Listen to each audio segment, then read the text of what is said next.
જાદુઈ ઘડો। એક દિવસની વાત છે, મિન્ટુ ખાવાનું શોધતા શોધતા જંગલમાં જતી રહી હતી। ત્યારે અચાનક તેને કોઈના રડવાનો અવાજ સંભળાય છે। મિન્ટુ એ અવાજનો પીછો કરતા કરતા ત્યાં સુધી પહોંચી જાય છે અને જોવે છે કે ત્યાં એક રૂપામાસી ભૂખથી તડપી રહ્યા હતા। મિન્ટુ બોલી, અરે શું થયું તમને? તમે કેમ રડી રહ્યા છો? રૂપામાસી બોલ્યા, શું કહું તને, મેં કેટલાક દિવસોથી ખાવાનું નથી ખાધું। મારી હાલત ખૂબ જ ખરાબ થઈ ગઈ છે। હવે તો હું ઉડી પણ નથી શકતી। ભગવાન માટે મારી થોડી મદદ કરો। રૂપામાસીની હાલત જોઈને મિન્ટુને દયા આવી જાય છે। મિન્ટુ બોલી, તમે મને કહો કે હું તમારી કેવી રીતે સેવા કરી શકું? હું તમારી મદદ કરવા માટે પૂરી કોશિશ કરીશ। રૂપામાસી બોલ્યા, ભૂખના લીધે મારો જીવ જઈ રહ્યો છે। તું મારા માટે ખાલી અનાજની થોડી વ્યવસ્થા કરી આપ। મિન્ટુ બોલી, ઠીક છે, તમે અહીંયા પર આરામ કરો, હું તમારા માટે અનાજ લઈને જલ્દીથી આવું છું। એ પછી મિન્ટુ અનાજ લેવા માટે જંગલમાં ચાલી જાય છે। થોડી વાર પછી મિન્ટુ અનાજ લઈને પાછી આવી જાય છે અને અનાજ લઈને રૂપામાસીને આપી દે છે અને રૂપામાસી બધું જ અનાજ ખાઈ લે છે। રૂપામાસી બોલ્યા, અરે તું તો ખરેખર બહુ દયાળી છો। આજે તે મારો જીવ બચાવ્યો છે, નહીંતર ભૂખના લીધે મારો જીવ નીકળી જાત। તારો ખૂબ ખૂબ આભાર। મિન્ટુ બોલી, અરે રૂપામાસી, એ તો મારી ફરજ છે। રૂપામાસી બોલ્યા, તું ખૂબ જ સારી છે, એના માટે હું તને કંઈક આપવા માંગુ છું। અહીંથી થોડે દૂર એક ગુફામાં મેં એક ઘડો અને એક રૂમાલ રાખ્યો છે। યાદ રાખજે, એ કોઈ મામૂલી ઘડો નથી, પણ તે એક જાદુઈ ઘડો છે। તું એની પાસે જે પણ ખાવાની વસ્તુ માંગીશ તે તને તરત જ મળી જશે અને જેવી તારી જરૂરિયાત પૂરી થાય કે એના પર એ લાલ કપડું નાખી દેજે। આ જાદુઈ મટકાને રોકવાનો આ એક જ રસ્તો છે। મિન્ટુ બોલી, અરે વાહ, તમારો ખૂબ ખૂબ આભાર રૂપામાસી, હું આ વાતની જરૂર ધ્યાન રાખીશ। આવું કહીને મિન્ટુ એ ઘડો લેવા માટે જંગલમાં ચાલી જાય છે। મિન્ટુ રૂપામાસીની બતાવેલી ગુફા પાસે આવી જાય છે અને અંદર જાય છે।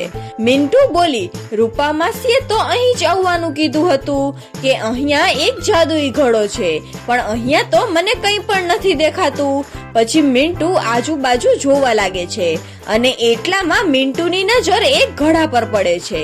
મિન્ટુ જલ્દીથી ઘડો અને જાદુઈ રૂમાલને લઈને ઘરે આવી જાય છે અને દરવાજો બંધ કરીને વિચારવા લાગે છે। મિન્ટુ બોલી, અરે મને નથી લાગતું કે આ કોઈ જાદુઈ ઘડો છે। જોવામાં તો બિલકુલ સાદો લાગે છે। ચાલો એકવાર ટ્રાય કરીને જોઉં છું। આવું બોલીને મિન્ટુ જાદુઈ ઘડા પાસે આવીને કહે છે કે જાદુઈ ઘડા, ઓ જાદુઈ ઘડા, મને ખાવા માટે થોડા ફળ તો આપ।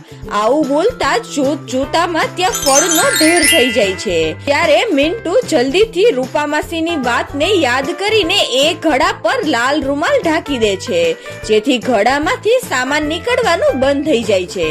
એ પછી મિન્ટુએ જાદુઈ ઘડામાંથી અનાજ અને બાકીનો અન્ય સામાન પણ માંગી લીધો। મિન્ટુએ પેટ ભરીને ખાવાનું ખાધું।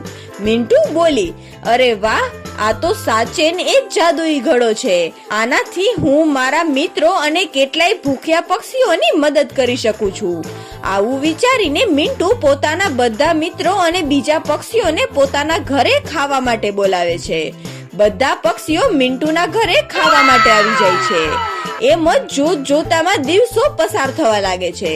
બધા પક્ષીઓ વારંવાર મિન્ટુના ઘરે આવીને ખાવાનું ખાતા અને પછી ચાલ્યા જતા હતા।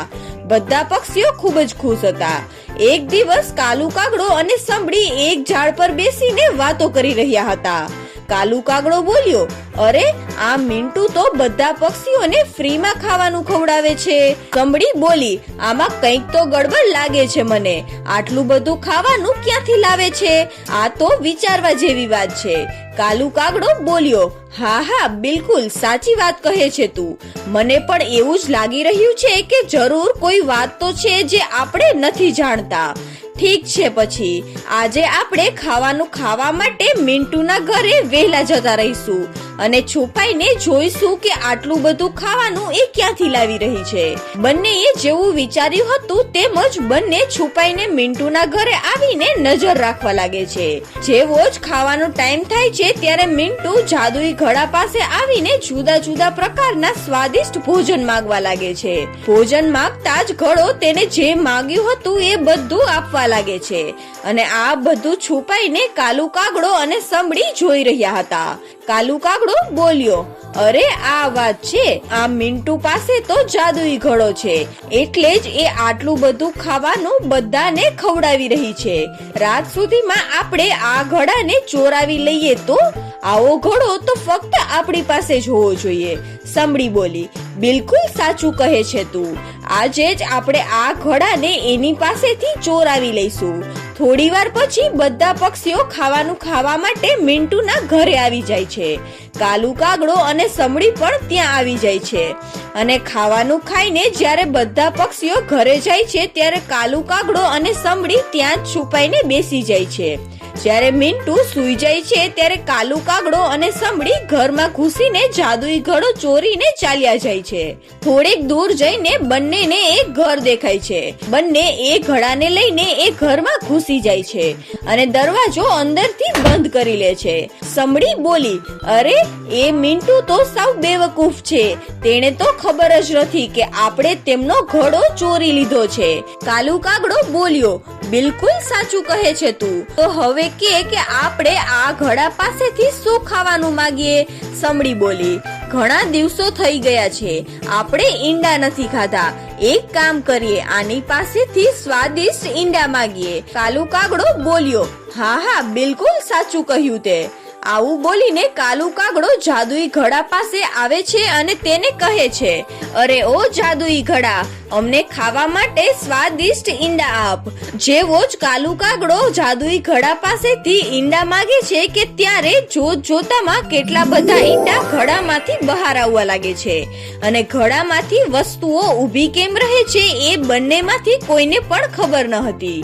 થોડી વારમાં ઈંડાઓનો ઢગલો થવા લાગ્યો અને જોતામાં જેવા જ એ બંને બહાર નીકળવાની કોશિશ કરે છે કે ત્યારે જ ખૂબ બધા ઈંડાઓની નીચે ફસાઈ જાય છે અને ત્યાં જ દબાઈને મરી જાય છે અને લાલચના લીધે તેમને પોતાનો જીવ ખોવો પડે છે. તો બાળ મિત્રો, આ વાર્તા પરથી આપણને શીખવા મળે છે કે આપણે ક્યારેય પણ લાલચ ન કરવી જોઈએ.